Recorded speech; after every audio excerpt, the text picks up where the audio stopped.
turned out is they got so much data that they found alarming about the United States. They decided to release it early and do so before the election. What they found was 46% of Republicans told them that they would not accept an election as legitimate if the Republican candidate loses, and 27% of Democrats said they wouldn't accept the results if their candidate loses. What was more alarming was actually the finding of when they asked, will you take action to try to overturn the results of the election? Yeah. While that question wasn't defined, it was 14% of Republicans and 11% of Democrats who said they too would take action. Now, we're not really sure what that means. That could mean protesting, that could mean some kind of legal thing. Right. But given that this is the first election since January 6, 2021, it is something that we should be aware of. We have seen polls about political violence being supported. And so we're on the lookout for what will happen come really November 6th after the election. Listen, we've heard Donald Trump talking a lot for a long time about rigged elections, so I don't know that I was surprised by that, but were you surprised to learn that Democrats are also saying in some part that they won't trust the election if it doesn't go their way? At first glance, you definitely expect the Republican side to have less trust in elections. But you might, I at first did not expect the Democratic side to have such a significant number of people who said they wouldn't accept the election results. As I like to point out, that's not a rounding error. This is not just, a couple of people who don't believe in the moon landing. This is a real portion of a political party. Yeah, and in your piece, you talk about how other polls back up these findings. Explain that for us. Yeah, so there was a poll the week before about political violence, and it found that almost 1 in 3 Donald Trump supporters, Republicans who back Donald Trump, said they support political violence if it's needed to save the country. It was much more common among Trump supporters and Republicans than among Democrats, but I think it's really just tells us where we are as a nation. There has been a drumbeat of misinformation and mistrust about elections. Yeah. And 4 years later, I guess I shouldn't be surprised that people do want to take action into their own hands because they're not trusting official sources, election officials, right, and government. So finally, I mean, you mentioned 4 years later, is it worse than it was in 2020? Because we all covered 2020 and, the quote-unquote rigged election too. Is it worse, though? So it's not, I actually don't have the data to back up whether or not it's worse. I think the best thing we can say is it isn't going anywhere. Look at things like election certification. Things are happening at the local level, yeah, as opposed to the national level.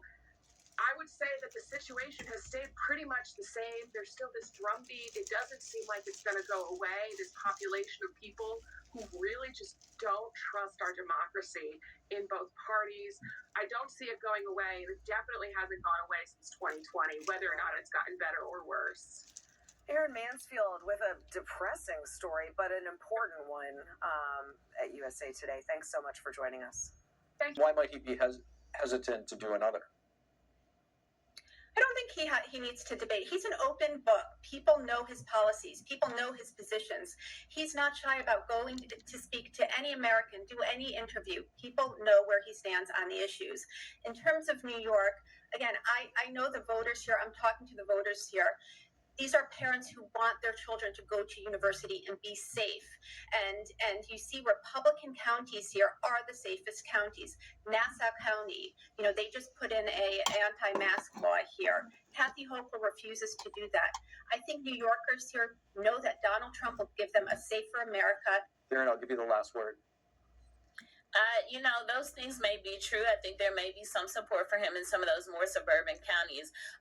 But as much as they like him for certain things and what they think he may do for this country, we've had 4 years of him to know exactly what he will or won't do. And yes, we are very clear on those policies, but all of them are not favorable to him or the American people. And that exonerated 5 that we can run into the ground, and you can't say that he was right about that. And that is something that will hold on voters' minds as well. Marie Tratt, Darren Bond, really appreciate both of your perspectives. Thank you. Thank you.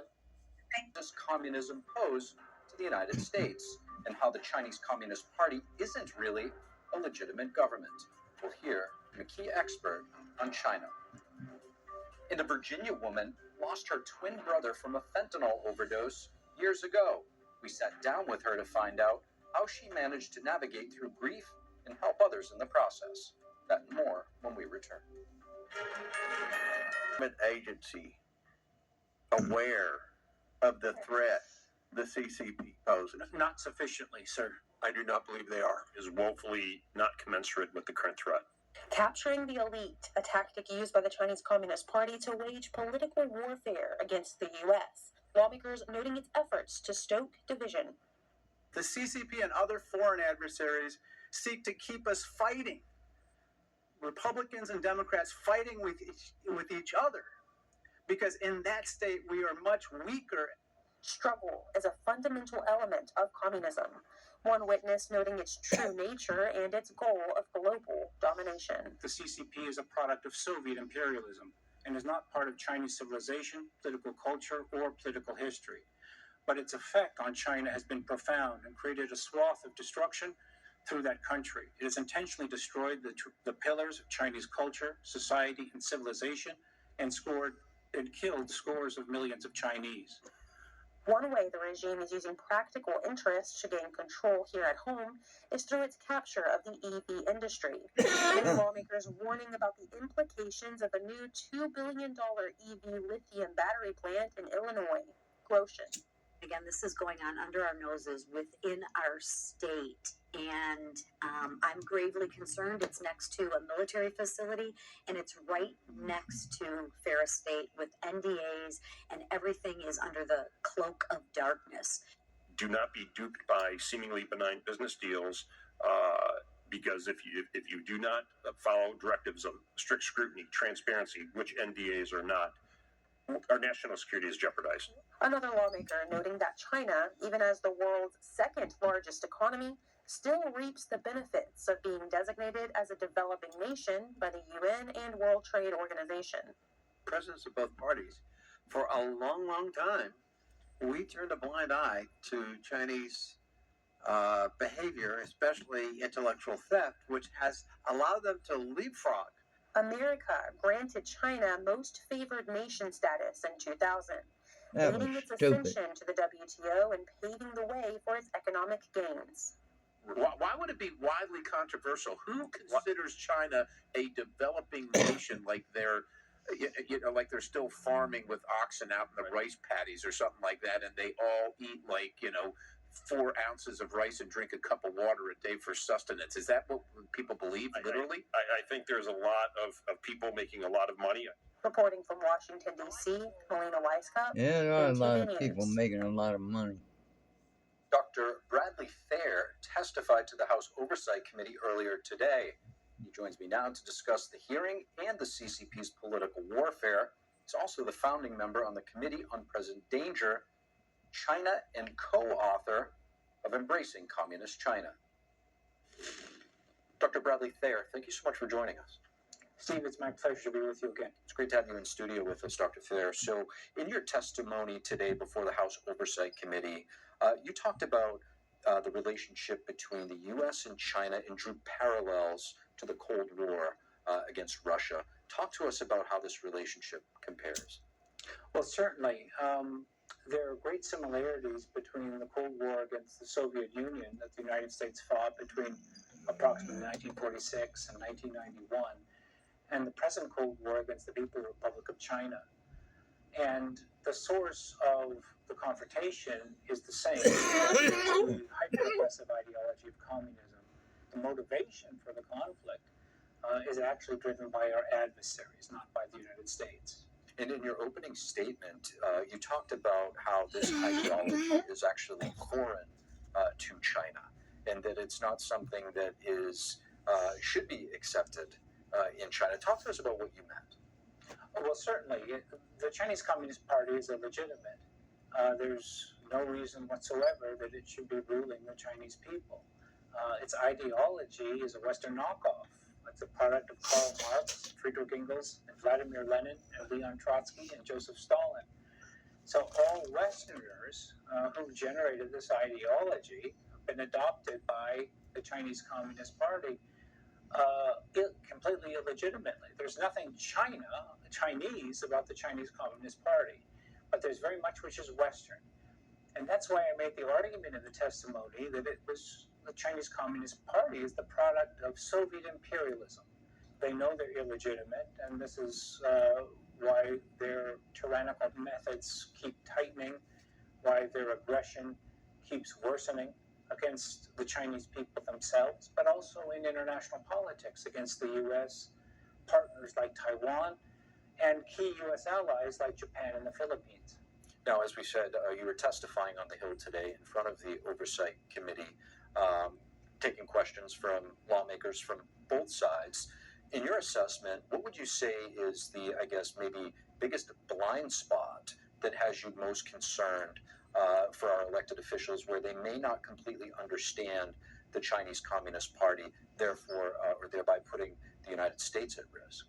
We can see in the context of that testimony that there still is a mismatch between reality, the harsh reality that you see that the Chinese people experience every day and that we can see in international politics every day, where the PRC is aggressing consistently and without end, and how American elites still conceive of China as, in some respects, wanting to continue the failed engagement policy where the United States trades, cooperates, does not yet confront the Chinese Communist Party. So that mismatch was still present.